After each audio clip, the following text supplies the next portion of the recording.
Good morning बेटा। आज हम आरोह का लेसन 1 नमक का दारोगा पाठ की व्याख्या समझेंगे, जिसके लेखक हैं मुंशी प्रेमचंद। मुंशी प्रेमचंद द्वारा लिखित यह कहानी कर्मों का फल में विश्वास दिलाती हुई कहानी है। कहानी में मानव मूल्यों का आदर्श रूप दिखाया गया है और उसे सम्मानित भी किया गया है। सत्यनिष्ठा, धर्मनिष्ठा और कर्मपरायणता को विश्व के दुर्लभ गुणों में बताया गया है। यह कहानी धन के ऊपर धर्म की जीत की है। कहानी आज़ादी से पहले की है। नमक का नया विभाग बना। विभाग में ऊपरी कमाई बहुत ज़्यादा थी। सभी व्यक्ति इस विभाग में काम करने को उत्सुक थे। उस दौर में लोग प्रेम की कथाएं पढ़कर उच्च पदों पर पहुंच जाते थे। मुंशी वंशीधर भी महत्वपूर्ण विषय जैसे इतिहास को छोड़ प्रेम गाथाओं का ज़्यादा अध्ययन कर रोजगार की खोज में निकल पड़े। तो जब मुंशी प्रेमचंद को भी पता लगा कि नमक विभाग में नौकरियां निकली हुई हैं, तो वह भी नौकरी की खोज में निकल पड़े। जब वो निकल रहे थे तो उनके अनुभवी पिता ने उन्हें समझाया और घर की दुर्दशा के विषय में बताया और कहा कि घर की दुर्दशा को ध्यान में रखते हुए नौकरी करनी चाहिए। उन्होंने मुंशी वंशीधर से कहा कि पद का चुनाव प्रतिष्ठा के आधार पर नहीं बल्कि कमाई के आधार पर किया जाना चाहिए। उन्होंने अपने बेटे से कहा कि मासिक वेतन पूर्णमासी के चांद की तरह होता है, जो महीने में एक बार दिखता है और धीरे धीरे समाप्त हो जाता है, जबकि ऊपरी आय एक ऐसा बहता स्रोत है जिससे व्यक्ति जब चाहे उसमें हाथ धो ले। महीने की कमाई को वह मनुष्य की देन तो वहीं ऊपरी कमाई को वह ईश्वर की देन बताते हैं। वंशीधर पिता से आशीर्वाद लेकर नौकरी की तलाश में निकल जाते हैं। भाग्य से और उनकी विद्वता से नमक विभाग के दारोगा पद की नौकरी वंशीधर को मिल जाती है, जिसमें वेतन अच्छा था, साथ ही ऊपरी कमाई भी बहुत ज़्यादा थी। यह खबर जब मुंशी वंशीधर के पिता को पता चली तो वह बहुत खुश हुए, बहुत प्रसन्न हुए। मुंशी वंशीधर ने 6 महीने में अपनी कार्यकुशलता और अच्छे आचरण से सभी अफसरों का मन मोह लिया, उन्हें मोहित कर लिया। जाड़े के समय एक रात वंशीधर अपने दफ्तर में सो रहे थे। उनके दफ्तर से 1 मील पहले जमुना नदी थी, जिस पर नावों का पुल बना हुआ था। वंशीधर सो रहे थे, तभी उन्हें गाड़ियों की आवाज़ और मल्लाहों की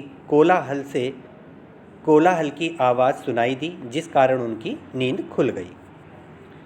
बंदूक जेब में रखी और घोड़े पर बैठकर पुल पर पहुंच गए। वहाँ गाड़ियों की एक लंबी कतार पुल पार कर रही थी। उन्होंने पूछा, किसकी गाड़ियाँ हैं? तो उन्हें पता चला कि यह गाड़ियाँ पंडित आलोपी दीन की हैं। मुंशी वंशीधर चौंक पड़े। पंडित आलोपी दीन उस इलाके के सबसे प्रतिष्ठित जमींदार थे। लाखों रुपए का व्यापार करते थे। वंशीधर ने जब जांच किया तब पता चला कि गाड़ियों में नमक के ढेले के बोटे हैं। उन्होंने गाड़ियां रोक ली। पंडित जी को यह बात पता चली तो वह अपने धन पर विश्वास किए वंशीधर के पास पहुँचे और उनसे गाड़ियों के रोकने के बारे में पूछा कि भाई तुमने हमारी गाड़ियां क्यों रोकी हैं। पंडित जी ने वंशीधर को रिश्वत देकर गाड़ियों को छोड़ने को कहा, परंतु वंशीधर अपने कर्तव्य पर अडिग रहे। और पंडित जी को गिरफ्तार करने का हुक्म दे दिया। पंडित जी ने बहुत मिन्नतें की कि आप ऐसा ना करें, हमारी इज्जत मिट्टी में मिल जाएगी, लेकिन वंशीधर पर इस बात का कोई असर नहीं पड़ा। पंडित जी ने 40,000 रुपये तक की रिश्वत देने की पेशकश की, लेकिन धर्म ने धन को अपने पैरों तले कुचल दिया और बादल सिंह को मुंशी वंशीधर ने हुक्म दिया कि पंडित जी को गिरफ्तार कर लिया जाए। लेकिन बादल सिंह पंडित आलोपीदीन का हाथ पकड़ते हुए डर रहा था। फिर वंशीधर ने ही पंडित आलोपीदीन को गिरफ्तार कर लिया। अगले दिन यह खबर सारे शहर में फैल गई। पंडित आलोपीदीन के हाथों में हथकड़ियाँ डालकर अदालत में लाया गया। अदालत में चारों तरफ भीड़ लगी हुई थी। सब पंडित आलोपीदीन के व्यवहार की निंदा कर रहे थे। हृदय में ग्लानि और शोक और लज्जा से पंडित आलोपीदीन की गर्दन झुकी हुई थी। सभी लोग चकित थे कि पंडित जी कानून की पकड़ में कैसे आ गए। सारे वकील और गवाह पंडित जी के पक्ष में थे। वंशीधर के पास केवल सत्य था और सत्य का बल था। न्याय की अदालत में पक्षपात चल रहा था, अर्थात पंडित आलोपीदीन ने अदालत में उपस्थित वकील, जज सबको अपने पैसे के बल पर खरीद लिया था। इसीलिए मुकदमा तुरंत समाप्त हो गया। पंडित आलोपीदीन को सबूत के अभाव में रिहा करने का आदेश दे दिया गया। साथ ही साथ वंशीधर के उद्दंडता और विचारहीनता के बर्ताव पर अदालत ने दुख जताया, जिसके कारण एक अच्छे व्यक्ति को कष्ट झेलना पड़ा और वंशीधर को भविष्य में ऐसा ना करने की हिदायत देकर छोड़ दिया गया। पंडित आलोपीदीन मुस्कुराते हुए बाहर निकले। रुपए बांटे गए। वंशीधर को व्यंग्य बाणों को सहना पड़ा। 1 सप्ताह के अंदर कर्तव्य निष्ठा का दंड मिला और नौकरी से हटा दिया गया। तो क्या हुआ? बदले में पंडित आलोपीदीन ने अपने पैसों के बल पर वंशीधर जी की नौकरी को ले लिया, छीन लिया, समाप्त कर दिया। 1 सप्ताह के अंदर कर्तव्य निष्ठा का दंड मिला और नौकरी से हटा दिया गया। पराजित हृदय शोक और खेद से व्यथित अपने घर की ओर चल पड़ा, अर्थात वंशीधर अपने घर की ओर चल दिए। घर पहुँचे तो पिताजी ने कड़वी बातें सुनानी शुरू कर दी। उन्होंने कहा, ज़्यादा ही ईमानदारी सूझती है, तुम भी रिश्वत ले सकते थे, तुम भी रिश्वत ले सकते थे। माँ ने भी रोना रोया कि अब मैं कैसे तीर्थ यात्रा पर जाऊंगी। पत्नी ने भी कई दिनों तक सीधे मुंह बात नहीं की। धीरे धीरे 1 सप्ताह बीत गया। संध्या का समय था। वंशीधर के पिता राम नाम की माला जप रहे थे। तभी वहाँ एक सजा हुआ रथ आकर रुका।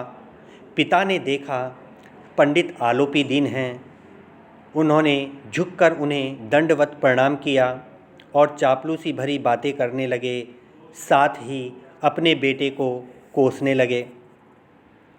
पंडित जी ने बताया कि उन्होंने कई रईसों और अधिकारियों को देखा और सबको अपने धन बल का गुलाम बनाया। ऐसा पहली बार हुआ जब कोई व्यक्ति अपनी कर्तव्य निष्ठा द्वारा उन्हें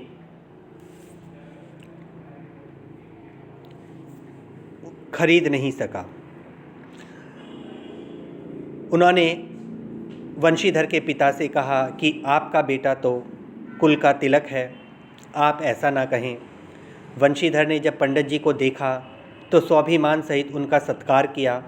उन्हें लगा कि पंडित आलोपी दीन आज उन्हें फिर लज्जित करने आए हैं, परंतु पंडित जी की बातें सुनकर उनके मन का संदेह अर्थात मैल मिट गया और पंडित जी की बातों को उनकी उदारता बताया।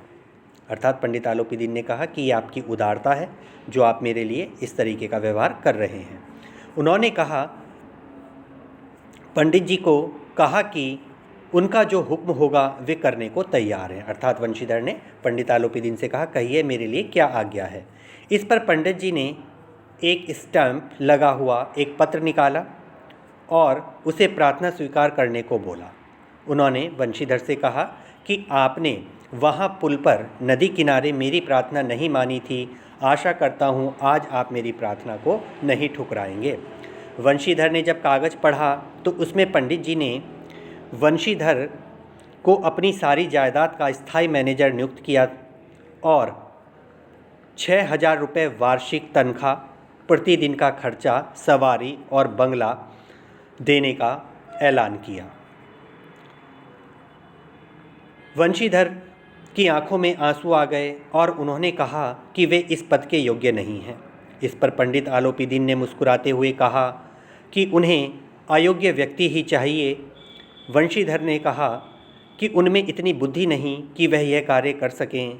पंडित जी ने वंशीधर को कलम देते हुए कहा कि उन्हें विद्वान नहीं बल्कि वही उद्दंड, धर्मनिष्ठ, कर्तव्यपरायण और ईमानदार दारोगा चाहिए जो उन्हें पुल पर मिला था। वो कहते हैं, मैं भगवान से प्रार्थना करता हूँ आप वैसे ही दारोगा बने रहेंगे। वंशीधर ने कांपते हुए मैनेजरी की कागज़ पर दस्तखत कर दिए। पंडित आलोपी दीन ने वंशीधर को खुशी से गले लगा लिया। तो ये था हमारा पाठ नमक का दारोगा। अगली वीडियो में अगला पाठ समझाऊंगा।